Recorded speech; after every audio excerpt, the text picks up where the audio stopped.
Professor. My name is Dr. Mehta. The question is to Mr. Powell.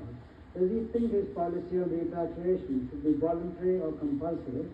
If the latter, who should be repatriated? Of course, I'd also like to hear views of the other panelists. Oh, that's very kind of Dr. Mehta.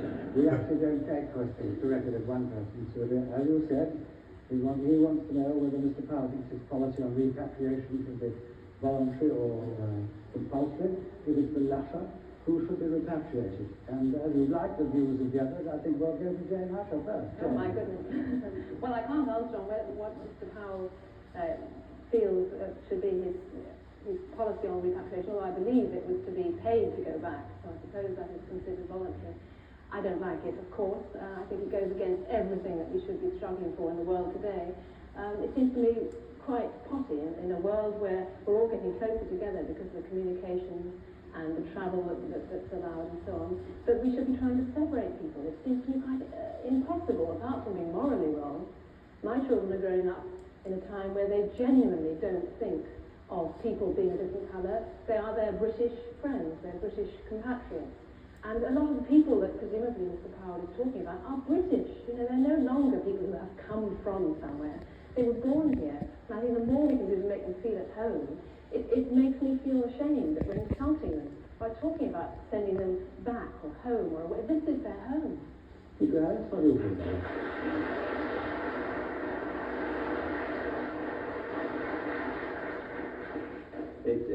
a huge question. I've been fortunate enough to go through many of those Caribbean islands for the last 25 years, and to us who go there, it is a veritable paradise, or so it would appear to be.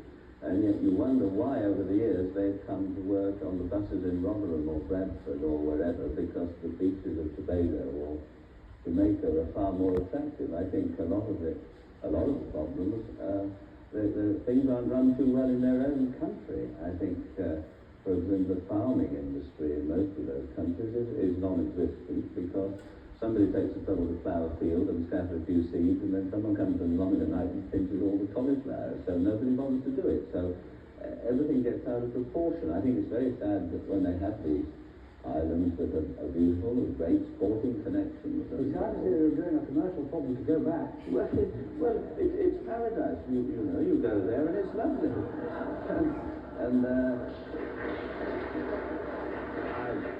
I don't know what they're doing in Bradford, it beats me. Enoch Powell, let us hear your views on your own policy. Is it to be voluntary or is it to be compulsory? It may surprise you to know that it isn't my own policy. It may surprise you to know that since 1965, assisted repatriation for all who wish to avail themselves was part of the official policy of the Conservative Party. And it was the official policy of the Conservative Party when they went into the 1970 election. So there's nothing peculiar to me about it. Even in the 1960s, the Conservative Party had realized that the magnitude of the problem constituted by the immigration which had taken place and the age structure of that population, which meant that it would automatically increase as a proportion of the total, could only be dealt with if a substantial repatriation took place. I still believe that's the case. I think the Conservative Party was wrong to run away from its pledge, as it did at the beginning of the 1970 Parliament, and I believe that as events unroll, as they will unroll, then the attraction of cashing in upon the rights which have been acquired here to social security, with the capital available here and the assistance which should be provided, will be increasingly attractive to large numbers of the new Commonwealth and Pakistan population. I still require to know, sir, whether or not that which has been reported to be your policy, but we know that it is not, is it to be voluntary or compulsory? It's not a question of the police going along and saying you, and you. It is an offer on certain terms for all who wish to take it up, who wish to return home upon certain conditions which, as I envisioned it, would enable them to have the capital value to take home of the accrued benefits which were their rights in this country, as well as assistance both with passage and removal and with disposal of their assets in this country. Gillingham. I still don't know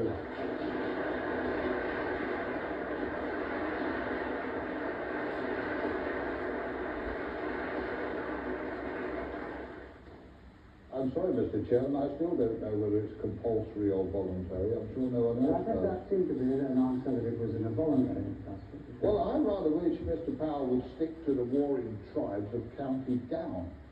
He returns to the subject of race, and he seeks to bestow coolie status on millions of British citizens.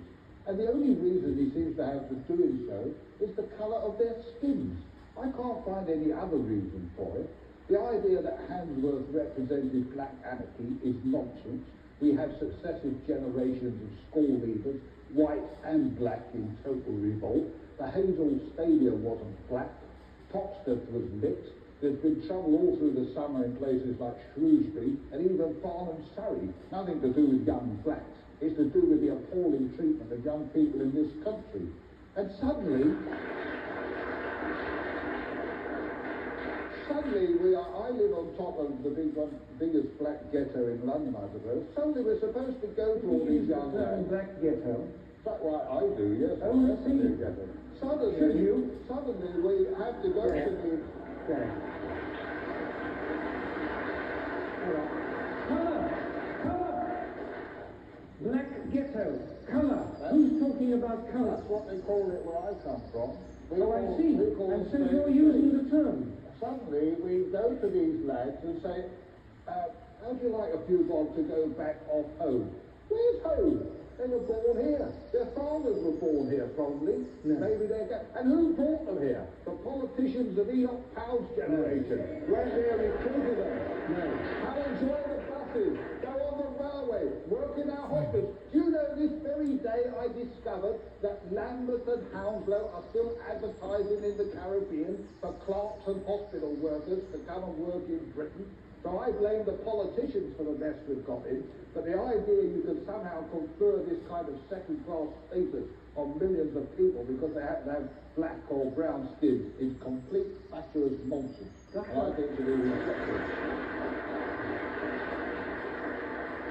Dr. Mehta, are you a doctor of medicine or who are you?